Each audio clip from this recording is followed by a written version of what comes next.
Au moment où je te parle, Bitcoin est en train de frôler les 93 000 dollars. Qu'est-ce qui s'est passé? On va revenir sur le Venezuela, l'impact au niveau du pétrole, l'impact au niveau de Bitcoin avec une possible réserve stratégique américaine grâce au Venezuela et une bardée de rumeurs. En tout cas, il n'y a pas eu autant d'informations en l'espace de 24-48 heures.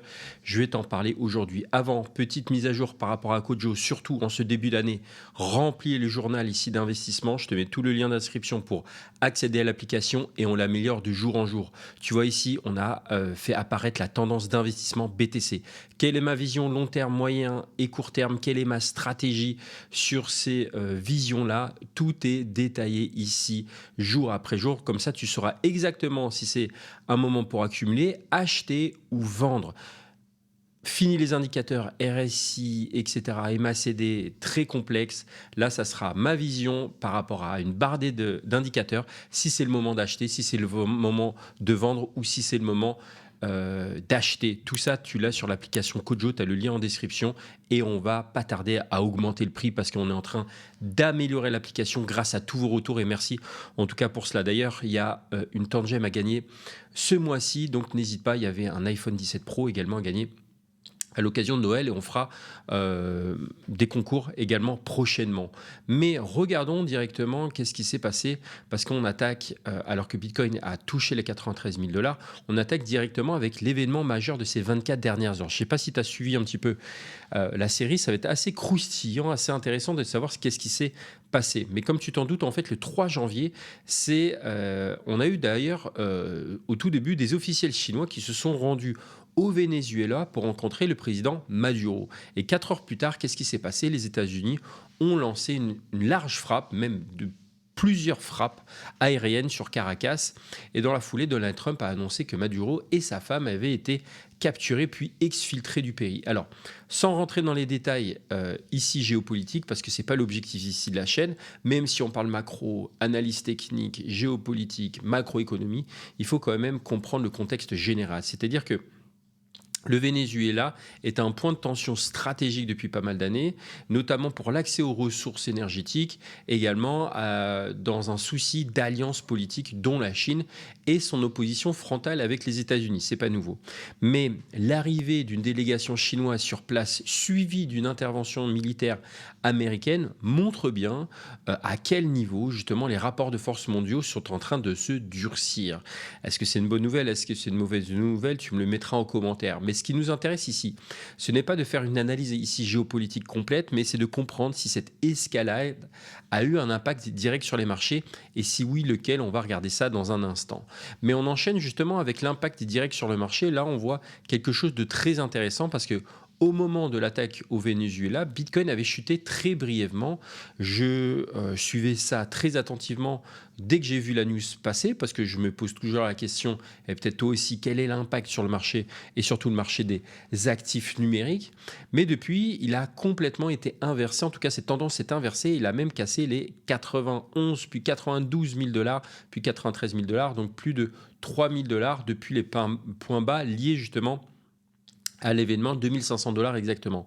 Et dans le même temps, on a 83 milliards de dollars qui ont été réinjectés dans le market cap crypto, donc dans la capitalisation globale. Je te rappelle qu'on est oscillé aux alentours des 2,80, maintenant on est vers les 3,17 trillions de dollars. Et d'ailleurs, on va parler des trillions de dollars avec la dette américaine dans quelques instants. Ça va être hyper passionnant. Mais on parle également de 130 millions de dollars de shorts qui ont sauté en l'espace de 12 heures. Donc autrement dit, on a eu encore un bon vieux short squeeze des familles, comme on voit souvent lorsque la liquidité est réduite. On ne va pas se plaindre parce que le marché, pour une fois, est dans le vert. Et justement, c'est ça le point clé. C'est-à-dire que les marchés traditionnels, pour rappel, étaient fermés. Donc, la crypto était le seul marché mondial encore ouvert à ce moment-là. Et l'interprétation justement de l'événement par les investisseurs s'est donc reflétée instantanément sur Bitcoin et de manière étonnamment bullish. Pourquoi bullish? Parce que une des hypothèses qui circulent, c'est que si les États-Unis renforcent leur contrôle sur les réserves pétrolières, mondiale, on va en parler après, cela pourrait être vu comme un énorme soutien futur pour l'économie américaine. On va voir à quel point d'ailleurs le Venezuela est un pays stratégique, économiquement parlant et pétrolièrement parlant, si je puis dire. Et quand l'économie US se renforce, la liquidité globale s'améliore, ce qui finit généralement par profiter au Bitcoin. Mais ça, tu le sais. Surtout lorsque cela tombe un week-end. Mais maintenant, la chose importante à regarder, c'est surtout de garder la tête froide. Parce qu'en fait, ce pump s'est justement déroulé un dimanche. Et tu le sais que la liquidité le dimanche est assez faible et ce pump, donc cette montée, cette poussée haussière, pourrait être ce qu'on appelle un fake Sunday pump. Mais la vraie confirmation viendra à l'ouverture des marchés traditionnels et dans les heures qui suivraient. Pour l'instant, la tendance se poursuit positivement. Et si les actions justement ouvrent et perdurent dans le vert et que Bitcoin tient au-dessus des 91 000 $, ce qui est le cas, alors ce mouvement aura une vraie allure de hausse. Mais maintenant, passons à un point qui paraît totalement irréel.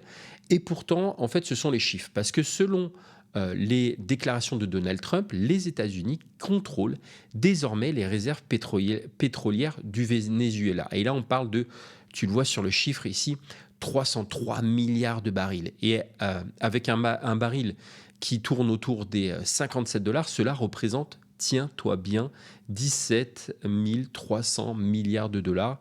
Oui, 17,3 trillions de dollars. Je te rappelle que la dette américaine, c'est 38 trillions de dollars. Et même en imaginant une vente à moitié prix, on parle encore de 8,7 trillions de dollars. Donc juste pour mettre les choses en perspective, c'est plus que le PIB mondial de tous les pays du monde, sauf les États-Unis et la Chine. Donc c'est 4 fois également le PIB du Japon et c'est même l'équivalent de 20 années de budget fédéral de la France. Silence. Mais, autrement dit, en l'espace de moins de 12 heures, c'est pour ça que je te dis, il s'est passé beaucoup de choses ces derniers temps, et si ces confirmations, enfin, si ces affirmations plutôt se confirment, les États-Unis auraient mis la main sur la plus grande manne énergétique et financière de l'histoire moderne.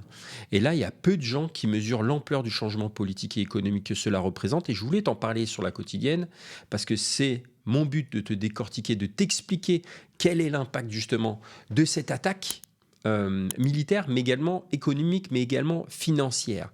Et quand on a ces plaques tectoniques globales qui bougent à ce point-là, les marchés, et le marché crypto y compris, réagissent immédiatement, non pas parce qu'ils comprennent tous les détails, mais parce qu'ils anticipent ce que cela signifie pour le dollar.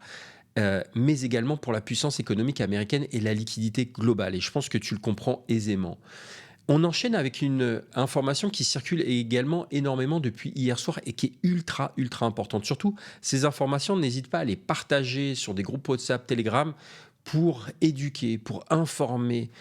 C'est hyper important. Moi, je te le partage, donc n'hésite pas à les partager. Mais cette information, si elle s'avérait être vraie, sera absolument historique et je vais t'expliquer pourquoi. Mais avant tout, j'insiste parce que après vérification des sources de façon personnelle, j'essaie de te donner des informations, de les vérifier avec des vraies sources.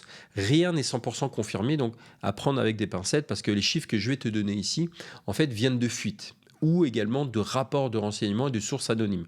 Donc, c'est pas quelque chose que tu vois de façon publique et il faut vraiment faire attention parce que ce n'est pas 100% certain. Mais selon plusieurs rapports, le régime vénézuélien aurait accumulé en secret une réserve fantôme de Bitcoin et de Tether. D'accord. Donc l'USDT qu'il y a derrière, donc qui a été construite sur des années pour contourner les sanctions. Et les premières estimations parlent ce qu'on appelle un shadow reserve, donc une réserve dans l'ombre qui rivaliserait avec MicroStrategy. Oui, la fameuse entreprise de Michael Saylor qui accumule depuis maintenant pas mal d'années, depuis 2022 exactement, du Bitcoin. Et là, tu vois vraiment l'ampleur. Et tout cela aurait commencé avant MicroStrategy, on parle de 2018, parce que Caracas aurait liquidé des milliards de dollars de leurs réserves d'or pour les convertir en Bitcoin à un prix, accroche-toi, autour de 5 000 $. Et rien qu'avec cette opération, ils auraient accumulé environ 400 000 BTC. Et aujourd'hui, au prix actuel, cela représenterait 36 milliards de dollars. Ensuite, quand leur crypto national Petro a échoué, ils auraient pivoté vers l'USDT pour vendre du pétrole discrètement avant de le convertir à nouveau, une partie en tout cas, en Bitcoin pour éviter des gels d'adresses. Et les estimations globales, tiens-toi bien, et ça c'est une ordre de grandeur complètement fou, on parlerait de 600 000 à 660 000 BTC, soit 56 à 67 milliards de dollars au cours actuel. Et pour couronner le tout, on a un twist incroyable qui circule parce que Alex Saab, qui est le chef d'orchestre de cette accumulation pour le régime, serait en réalité un informateur de la DEA, donc le service de renseignement américain, et ce depuis 2016. Donc ça serait tout simplement énorme. Et ça signifierait que Washington, en fait, observait la construction de cette réserve en direct depuis des années. On parle de 2018. Et maintenant, justement, avec la capture annoncée de Maduro, une question énorme se pose, c'est qui détient ces fameuses clés privées? Est-ce que c'est l'armée? Est-ce que c'est les proches du régime? Ou est-ce que c'est les États-Unis qui pourraient mettre la main dessus et justement l'ajouter à leur stratégique Bitcoin Reserve, leur réserve stratégique de Bitcoin? Alors je le répète, il n'y a aucune source officielle qui n'a confirmé ces chiffres pour l'instant, mais si tout cela se précise dans les prochains jours, ce serait l'un des plus grands transferts de richesse en Bitcoin de toute l'histoire. Bref, et d'ailleurs, on va parler du Groenland, étonnamment. On va parler également de la Colombie, parce que le Venezuela n'est peut-être pas la dernière cible des États-Unis. Accroche-toi bien, parce qu'on a Donald Trump qui vient d'affirmer que la Colombie est gouvernée par un homme malade qui n'en a plus pour longtemps, avant d'ajouter que l'opération Colombie, point d'interrogation, cela me semble bien. Donc, autrement dit, après l'opération au Venezuela, dont on vient de parler, le président américain laisse clairement entendre que la Colombie pourrait être la prochaine cible géopolitique majeure. Est-ce qu'il y aura des mouvements d'ailleurs sur Polymarket? Je vais t'en parler juste après parce que c'est ce qui s'est passé pour le Venezuela. Mais pour revenir sur la Colombie, non seulement on a les tensions qui montent en Amérique du Sud, mais on a Washington qui semble prêt à étendre son influence dans la région. Et pourquoi c'est important pour nous, investisseurs crypto? Eh bien parce qu'en fait, à ce niveau-là, les marchés réagissent toujours à l'incertitude politique et les matières premières, l'énergie, les devises latino-américaines peuvent en tout cas faire bouger et ce très vite. Et quand l'incertitude augmente, c'est souvent Bitcoin qui devient justement le baromètre du risque, surtout quand les marchés traditionnels sont fermés comme ce week-end. Toutes ces informations, je te les donne sur Kojo ici et je te mets également la vidéo quotidienne en avant-première.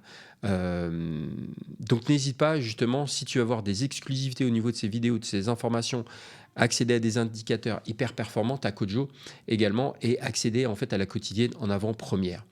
Mais on va surveiller tout ça de près parce que si le Venezuela a déjà provoqué une réaction immédiate sur le prix du BTC, une nouvelle escalade pourrait bien faire bouger le marché une seconde fois dans un sens ou dans un autre. Parce que comme si la situation géopolitique n'était pas assez explosive depuis 48 heures, c'est devenu complètement crazy, complètement fou. On a Donald Trump qui a ajouté une couche supplémentaire.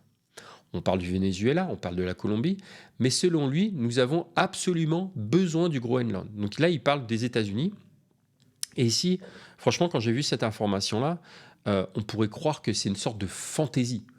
Sauf qu'on parle ici d'un territoire qui est stratégique à plusieurs niveaux, avec des ressources naturelles, avec une position géopolitique qui est clé entre l'Amérique et l'Europe, et surtout qui contrôle des routes maritimes qui deviennent de plus en plus importantes avec la fonte des glaces.